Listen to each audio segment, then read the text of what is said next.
All right, so next up on our kind of tour of some of these old classic systems is going to be what is referred to as this linear congruence way of generating some of these pseudo-random number generators. So like the last one, it's kind of old, so this one jumps in time, I guess, about 12 years. So if I go back to my little list of things, so we had our middle square approach emerging from the 1940s, then we're up to some of these linear congruence ones, which is about the 1950s, late 1950s. Which gives us another, I guess, 12 years into the future. What's nice about this system is that it is extremely simplistic. It is very easy to generate the next term, though with that comes all sorts of problems, is that it's way too easy to see various cycles. There's all sorts of problems abound. Also, there's all sorts of problems with my printing when I converted my notes from the actual tech document into the actual slides. This little beast is supposed to be over here to make things look kind of nice. So I'm going to write it over there so it looks tidy and pretend that that one does not exist. So the inputs into this system are pretty nice. They're just a couple numbers. They're going to be a modulus n, so capital N. Usually we like to think about this as some powers of 2, just so that we can speed up some of our later arithmetic. So our terms are always going to be generated modulo n, which also puts us kind of into a cap of how many things can we actually generate. So if the little n is an 8, so my modulus then becomes 2 to the 8th, or 256. What that means is on my output side of things, I only have 256 possibilities. So if I start generating too many things, I'm obviously going to start to see some collisions. In this world, once I see collisions, I'm going to start seeing repetition, and I'm going to get stuck into some of those little cycles. So even if you make your n really, really big, you're still going to end up seeing some of these repetitive patterns emerge, which is obviously one of the glaring issues with some of these early models, but it's at least kind of nice to see how fast they can be. The other inputs are going to be a multiplier a. So the a is going to behave kind of like a slope. So this is called a linear congruence. So it sounds a lot like a line. So the a pretends to be a slope. We're going to have an increment c, which is that little beast right there. So that little increment c is then going to be how much we go up by each time. So this little add-on fact. So you can kind of think about it as a y-intercept. And then we're going to have some seed value x naught. That x naught is then going to be used to generate x1. X1 is then used to generate x2, and so on and so forth. So we get this nice little sequence of things, and you can, again, string those together any way you want to generate new things, or, to keep this sequence going. So to give us kind of a nice little toy example of things, I have my little n fixed as an 8 just to make the arithmetic nice, so I can work with outputs that are going to be a byte. So my capital N then becomes 256. Here I'm going to have my multiplier be a 73, my C is a 4, and my seed I chose to take as a 1. So early on, my initial term obviously is just that 1. So if you write that thing out in binary, you get obviously a whole bunch of zeros and a 1 at the very end. So I wrote it out with all 8 bits totally visible. Generating the next term is just a simple bit of arithmetic. So multiply a thing, add a thing, reduce mod 256. You end up with the next term of 77. If you want to, you can make it look fancy and write it out in binary. You can then take the 77, feed it back into that system. So 73 times 77 plus 4. So you're always going to multiply by 73, always add 4. That then generates up to 249.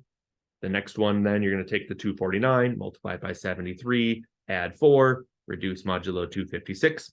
Some storage things you can note is that obviously it's going to get a little bit larger. So you start with your number. So this single byte, it can obviously double in length when you multiply it by this a value. So it can get quite large. And then you're going to reduce it back down afterwards.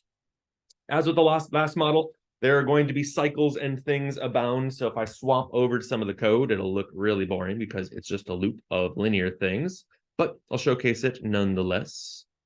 So let me swap over to that and hope that I generated things. Let's kick run on it so we can hopefully see those same numbers again. And maybe go print. All right, go full reload page and then go print. That's what I get for working with the online ID. Okay, so let's hit run on this. Oh, wow, that's super slow on the printout. Okay, eventually it did kick out things.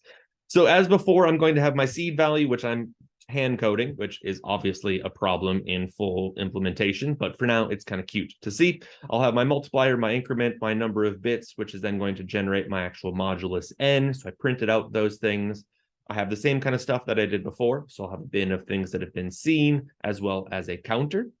So as long as my x value that's going to constantly be generated is not yet been seen, I'm going to keep doing things. The thing that I keep doing is just obviously a times x plus c mod n, and then printing out things with some correct padding if you want to. This number, so the starting seed of 1 that we had, broke some of my printouts later because those single digit ones obviously weren't tabbed over enough, but you can see that it dances around a little bit. They have, 256 possible outputs. So you can see the random numbers or pseudo-random numbers over here, and then their binary equivalents. So some dancing of zeros and ones, but it eventually does get back to that number 1. So at level 64, we're right back to where we started. So obviously the next number I would generate is simply just going to be this thing because I already know what happens. Nothing's changed. It's still multiply by 73, add 4. So you'll see that that thing will eventually loop back. So here it loops back on 64. And I had, 256 possibilities, and I really ended up only seeing 64 of them. So I miss a bunch of those terms. So I start having repeats, which will emerge a little bit later as some other talking points, but for now it's kind of just a cute thing to see. If you change the seed up, so if I change the seed to a 0, I don't actually know what's going to happen, but we'll try giving it a go. Ooh, we get a slightly longer sequence. Nope, just kidding. Right back to the same length. It looked like it was going to be longer, so whoa, we get the initial 0.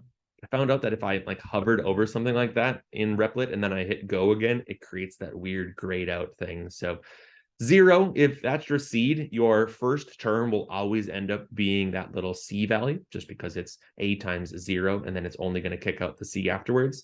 So it dances around, and then it eventually will kick back that number 0. It will always end up hitting something that it's seen. It's not guaranteed that it'll actually hit that first value. We might end up seeing something else. Actually, in this one, it's probably always going to end up hitting that thing, but in other systems, you might find those cycles somewhere else. So if I put my seed back to a 1 and then hit run on this thing, it'll look hopefully like what it was supposed to at the beginning, so we can see some of those. Cool. All right, that one you may or may not have seen before. Hopefully you've probably seen it because it's not overly fancy.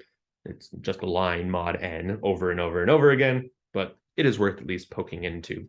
It's nice when it comes to some of our later talking points to have at least some benchmarks for what's bad, and then we can see things that are actually good.